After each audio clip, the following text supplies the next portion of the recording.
Hello hi నమస్తే welcome to MK media. నేను మీ మధు కళ్యాణ్.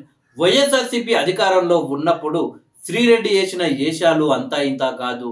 రోజు నోటికొచ్చినట్లు బూతులు తిట్టడం, ఇక బూతులు తిట్టడమే ప్రశ్నించడం, జవాబు చెప్పడం అని అనుకుందేమో కానీ వైఎస్ఆర్సీపీ అధికారంలో ఉన్నప్పుడు ఆ రకంగా పవన్ కళ్యాణ్ గారిపై, చంద్రబాబు నాయుడుపై, లోకేష్ పై, అనిత గారిపై ఇష్టానుసారంగా నోటికొచ్చినట్లు బూతులు తిట్టేది శ్రీరెడ్డి.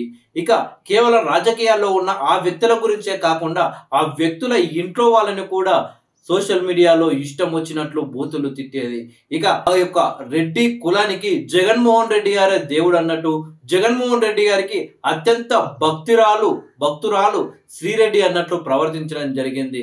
ఆ విధంగా సోషల్ మీడియాలో గత 5 సంవత్సరాలు శ్రీరెడ్డి ఏం ఆశించి ఆ రకంగా మాట్లాడిందో, బూతులు తిట్టిందో తెలియదు కానీ మొత్తానికి ఒక కనిపించని భయాన్నైతే ప్రస్తుతం ప్రభుత్వం అయితే శ్రీరెడ్డికి పరిచయం చేసినట్టు తెలుస్తుంది.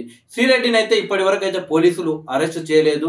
బట్ ఆంధ్రప్రదేశ్ రాష్ట్రంలో అక్కడక్కడ కొన్ని చోట్ల శ్రీరెడ్డిపై అయితే కేసులు నమోదయ్యాయి.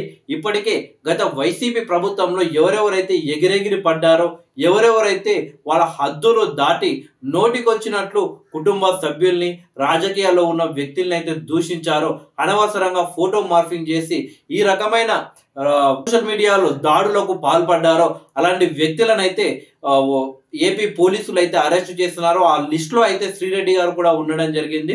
సో మొత్తానికి శ్రీరెడ్డిని అరెస్ట్ చేయకపోయినా కానీ శ్రీరెడ్డికి అయితే ఒక భయం అయితే మొదలైంది, ఒక బుగులైతే మొదలైంది.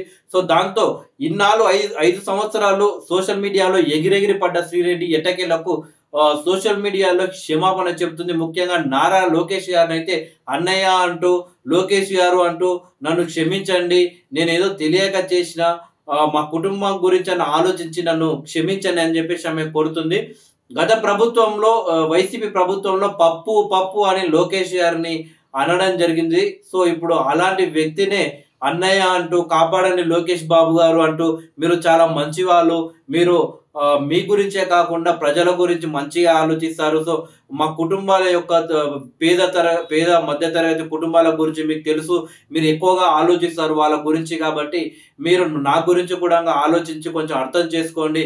నేను తెలియక నేను ఎందుకు ఆ తప్పులు చేశానో తెలీదు, వైసీపీ పంపిన స్క్రిప్ట్ మాత్రమే నేను చదవడం జరిగింది, దయచేసి లోకేష్ బాబు గారు మీరు నన్ను క్షమించండి అని చెప్పేసి ఆ రోజు ఏ లోకేష్ బాబుని అయితే నోటికి వచ్చినట్లు బూతులు తిట్టాందో ఇప్పుడు అదే లోకేష్ బాబుని శ్రీరెడ్డి అయితే క్షమాపణ అడుగుతుంది. కాబట్టి సో వైఎస్ షర్మిల లాంటి వ్యక్తులు కూడా ప్రభుత్వానికి సూచిస్తున్నారు. సో వాళ్ళన్న మాటలు మామూలు మాటలు కావు, అవి వెనక్కి తీసుకొని వాళ్ళని క్షమించరాని నేరం అయితే వాళ్ళు చేయడం జరిగింది. అలాంటి వ్యక్తులను ఎట్టి పరిస్థితుల్లో క్షమించకూడదు అని చెప్పేసి ప్రభుత్వానికి అయితే సూచన వైఎస్ షర్మిల గారు చేయడం జరిగింది. అలాగే సోషల్ మీడియాలో కూడా ప్రజలంతా ఎట్టి పరిస్థితుల్లో క్షమించొద్దు, ఇలాంటి వ్యక్తులను క్షమిస్తే అంతకన్నా భారీ నేరం, వాళ్ళు చేసిన దానికంటే మించిన నేరం మీరు చేసిన వాళ్ళు అవుతారు. కాబట్టి ఎట్టి పరిస్థితుల్లో వీళ్ళను క్షమించొద్దు, తప్పు చేసిన వాడు శిక్ష అనుభవించాల్సిందే. ఒకవేళ శిక్ష అనుభవించకపోతే భవిష్యత్తులో వాళ్ళు మళ్ళీ ఆ తప్పు చేస్తారు, ఆ యొక్క తప్పును చూసి మరో 10 మంది తప్పు చేసే అవకాశం ఉంటుంది. కాబట్టి శిక్ష మాత్రం తప్పక వాళ్ళు అనుభవించాల్సిందే, తప్పకుండా అరెస్ట్ చేయాల్సిందే, బొక్కలో పెట్టాల్సిందే, జైల్లో తిండి తినాల్సిందే. ఇంకొకసారి అలాంటి ఏషాలు వేయకుండా వాళ్ళకు సరైన బుద్ధి చెప్పాల్సిందే అని సోషల్ మీడియాలో అయితే చెప్తున్నారు.